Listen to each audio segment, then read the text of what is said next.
करेंगे स्टैटिन को। तो स्टैटिन की जो ड्रग्स की एंडिंग होती है वो किस पे होती है, वास्टैटिन से होती है। तो एक्चुअली यहाँ पर पढ़ेंगे हम। देखो स्टैटिन की जो ड्रग्स होती है अतर्वास्टैटिन, प्रावास्टैटिन, रोजुवास्टैटिन, सिम्वास्टैटिन, लोवास्टैटिन, फ्लोवास्टैटिन और सेरिवास्टैटिन। स्टैटिन का जो मेन फंक्शन होता है वो इनहिबिट करती है HMG CoA रिडक्टेज को।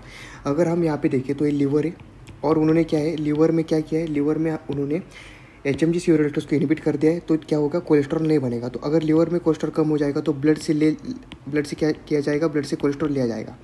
तो ब्लड से कोलेस्ट्रॉल लेके कौन आता है, LDL आता है। और यहाँ पर जो है वो लीवर के ऊपर क्या होगा, LDL रिसेप्टर का अप रेगुलेशन होगा। तो LDL आएगा, अपना कोलेस्ट्रॉल जो है वो लीवर को दे जाएगा। तो LDL जो उसके पास कोई भी कोलेस्ट्रॉल नहीं बचेगा। इसलिए यहाँ पर एक पॉइंट लिखा है कि जो स्टैटिन होती है उनकी maximum LDL cholesterol lowering property होती है या फिर पोटेंशियल होता है। अब कुछ इंपॉर्टेंट पॉइंट कि जो फूड एब्जॉर्प्शन होता है, देखो ज़्यादा फूड जो एब्जॉर्प्शन, अगर फूड जो है वो एब्जॉर्प्शन बढ़ा देता है स्टैटिन का, इसलिए स्टैटिन को प्रेफर किया जाता है आफ्टर द मील।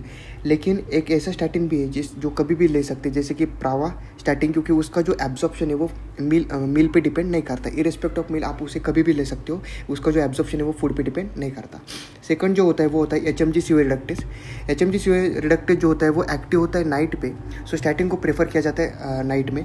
लेकिन दो स्टैटिन ऐसे हैं जिनकी जो सबसे ज़्यादा क्या होते हैं, लॉन्गेस्ट एक्टिंग होती है। तो इनको कभी भी दे सकते हैं, any time in a day. तो अतर्वास्टैटिन और रोजुवास्टैटिन होते हैं वो।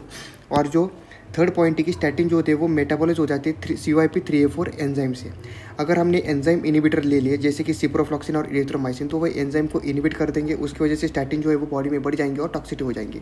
लेकिन ऐसे भी स्टैटिन होते हैं जैसे कि प्रावास्टैटिन और रोजुवास्टैटिन जो एक्चुअली मेटाबॉलाइज होते ही नहीं है CYP3A4 एंजाइम से, जिसकी वजह से अगर हम एंजाइम इनिबिटर ले या फिर ना ले उसकी वजह से उनकी टॉक्सिटी नहीं बढ़ सकती। That's it.